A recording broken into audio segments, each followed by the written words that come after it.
Now, I'm not trying to tell you that this book isn't good, but it's not good. Hi, I'm Madison and welcome back to my channel. Today I have the most traumatic books that I read this year, the most disappointing books I read this year, the DNF book I read this year, you know, just a little bit of everything. Honestly, wasn't sure if I was going to film this video because I know everyone doesn't really love seeing these. Some people do, some people don't. But you know what? I'm going to do this in a way where it's more so just amusing for you to watch. And I'm not necessarily saying don't read these books. They'll be good for a certain group of people, but you know, didn't work for me. So let's get into it. We're going to start with my DNF of this year. I only officially DNF'd one book. There were 3 books I started this year that I didn't finish, but I still hopefully plan to pick those other ones back up eventually. This book, I made the active decision to stop reading it and then give it away. I don't own it anymore because I never plan to read it ever again. Now, if this book comes out as a movie, I would watch it. It would be great for shits and giggles. But as a piece of reading, no, that book is Crave. Now, I do have friends who love this book. I have friends who love this book series. I also have friends who have read all the books and hate them. Now, say I'm not someone who's going to force myself to hate read something, so I think I got 75 pages in and I said, you know what? Nah, this is not for me. I can't even remember the lines now, but I was just reading these lines and I was like, this is so cringy. I can't do this. I am jealous of the people who do like this series because I do wish I could have loved it like they did because I think it would be super fun. It seems super campy, but you know, it seems like for me, it's campy in the wrong way. But anyway, that's enough about Crave. Now, like I said, if this does come out as a movie or a TV show, I would watch it. I think it would be hilarious, but I'm never going to read this book, ever. Now, next we have 2 just disappointing books. If you are someone who has read a lot of adult thrillers, I don't recommend you read these. But if you are brand new to the thriller genre, you can read these because you'll never have really read anything like these. You might be surprised by them. Oh, I don't know, but I think it just depends because regardless, in these 2 books, nothing happened. Nothing happened. I'm sorry, I don't know about you, but when I decide to pick up a thriller, I like for shit to actually occur. I don't like to sit there and be like, there's 70% in and she has done absolutely nothing. My first instance of this was The Woman in Cabin 10. Oh, I was excited for this claustrophobic sea thriller, but it was basically a chick who was drunk 80% of the book until she got her shit together and then stuff happened. Now, I gave this a 3 out of 5 stars because that last 30% of the book where it was action-packed and the main character actually tried to solve the mystery actively and was doing stuff and taking action, that was really well done. It was enjoyable. I enjoyed it.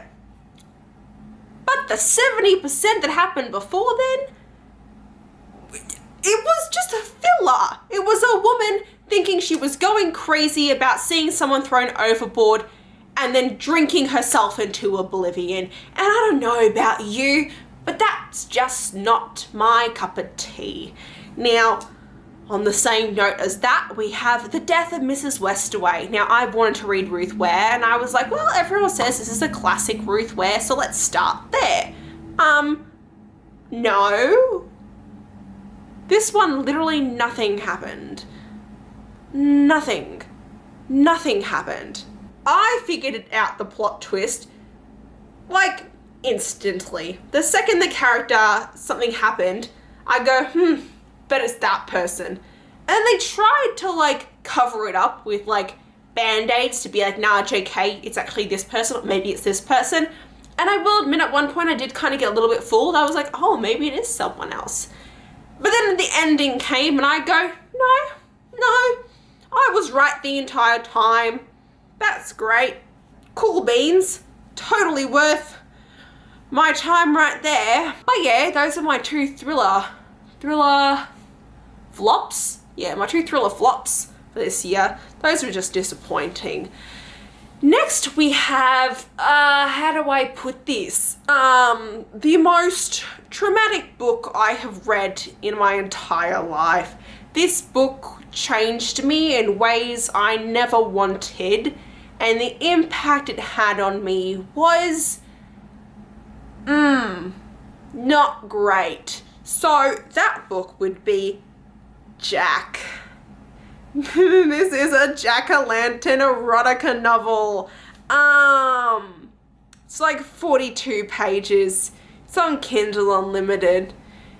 If I'd actually paid for this, I would be very depressed, because this book traumatized me like no other, because it's about a witch in the human world who accidentally summons a jack-o'-lantern to life who is her soulmate. And he's a jack-o'-lantern monster man. So from the head down, he's a man. From the neck up, he's a flaming jack-o'-lantern. And his dingling is like, it's like a foot long apparently, and it's bright orange, and it's shaped a bit like an arrow, if I remember correctly, and the stuff that comes out of it tastes like pumpkin spice. We love that. Who doesn't love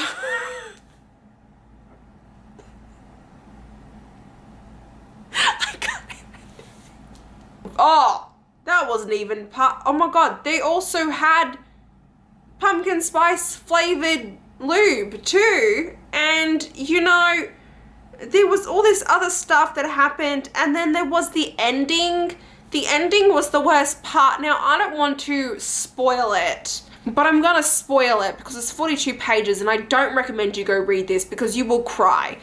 In the end, turns out that in order for the jack-o'-lantern man to stay in her world so she can officially have a relationship with him, because she decides this over the course of 30 pages that she's in love with him, he has to impregnate her.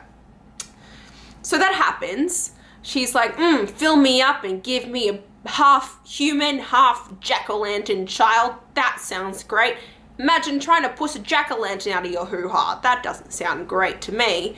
But anyway, you then flash forward a couple of years, and she's making her living on a farm with her jack-o'-lantern boo.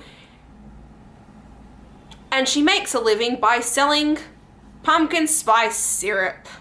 Organic pumpkin spice syrup. Now, do you want to guess where she gets that pumpkin spice syrup from that she sells? That's right, his dingling.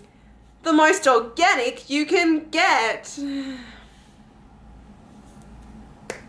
Yeah, don't read it. Next we have a novella that's also another erotic novella that was like, it was fine, but there was just one thing about it that I really just want to talk about. So we have Feed by Evita Weiss.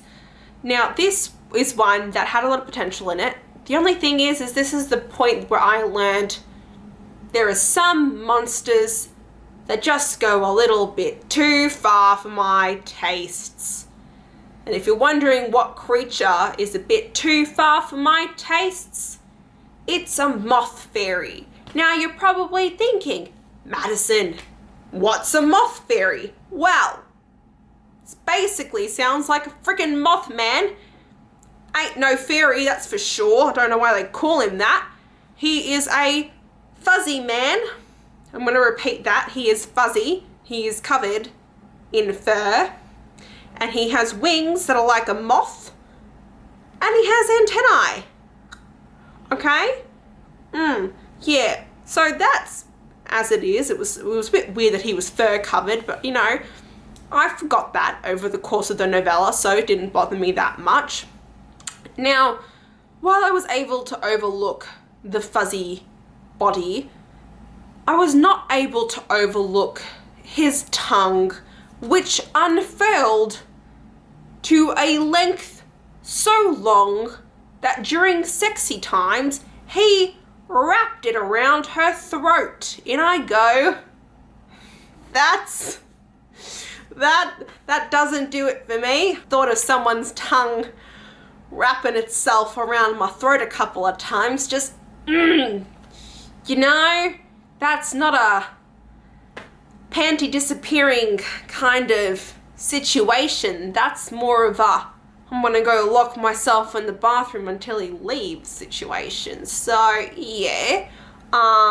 And then, you know, it turns out that he has other appendage thingies that occur and like other like thingies that go into her from him being a moth. Moths have these other appendages that do things that go inside of places. And I was like, you know what?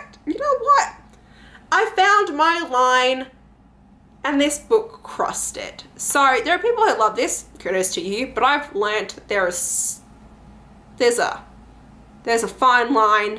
And that's one of those books that crossed it. Now it sucks because the main character in that was a succubus, and I love succubi. They're some of my favorite creatures of all time. So I wish there was more smutty romances to do with succubi, but I'm not going to put myself through the rest of this series just to get the succubi stuff because the moth fairy stuff is really not it. Now I'm now going to talk about a book called The Reaperincarnate.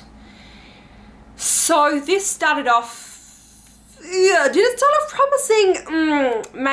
Maybe. So it's a reverse harem, and I read this book and I go, oof, does this mean that maybe I don't like reverse harems? No, because I've read 2 other series with reverse harems since then that I've adored the crap out of.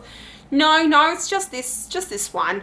How do I put this? You follow a girl who is a vigilante killer and a prostitute, and she uses her prostituteness to go on the dark web and find shitty men and kills them.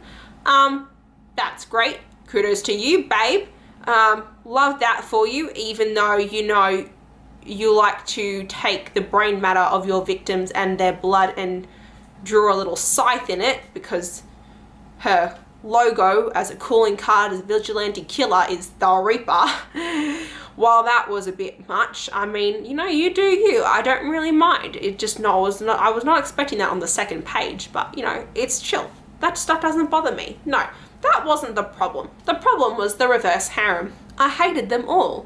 And they just went 12 steps too far. There was no consent with any of the knife play, and no offense to you, I like a little bit of consent with my knife play. I don't really just want someone to start carving me up while they're doing me, nor do they want them to insert a knife in places without forewarning me. But, you know, that's just where my line is. You might be different.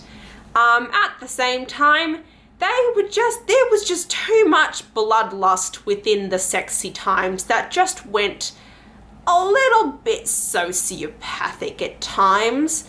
And it just made me question things, and the way that they were treating her and talking about her made me kind of just like, how about no? Now, that all being said, there was a really great scene towards the end. Was it a bit far? Maybe. Does she murder someone, but before she murders him decides to tell him that she has always wanted to rip him a new one, and then inserts a thing into his, you know, place and proceeds to literally rip him a new one? Yes, she does. Does she then proceed to kill him after that? You betcha. Does she then do the do next to that body? 100%. You know, it was just, it was just unique. Would I ever read more from these authors? No. Well, how do I put this? One of the guys in the harem is Mexican, and his friends in the harem refer to him as the crazy Mexican, and that didn't sit right with me. But the problem is that I couldn't figure out if the authors, what their ethnicities or anything was, so I can't say anything towards that. But I do want to mention that because it made me quite uncomfortable, but no one else says it in their reviews on Goodreads, so I don't know if it's just me, but I wanted to mention that bit as well. Anyway, I hope this was entertaining. I don't go out and actively try and find crappy erotica novels to read, but you know, you come across them from time to time, and it turns out they make great content for vlogs. So every once in a while I kind of dip my toes into something really strange. So if you have really bad erotica novels you want me to read, leave me a comment saying what it is, and if it's on KU, I will read it. Just for your pleasure. Anyway, that's gonna be it for this video. If you did enjoy it, place a like button down below. If you want to see more of me, please go to my channel, and until next time, thanks a bunch everyone. Bye bye.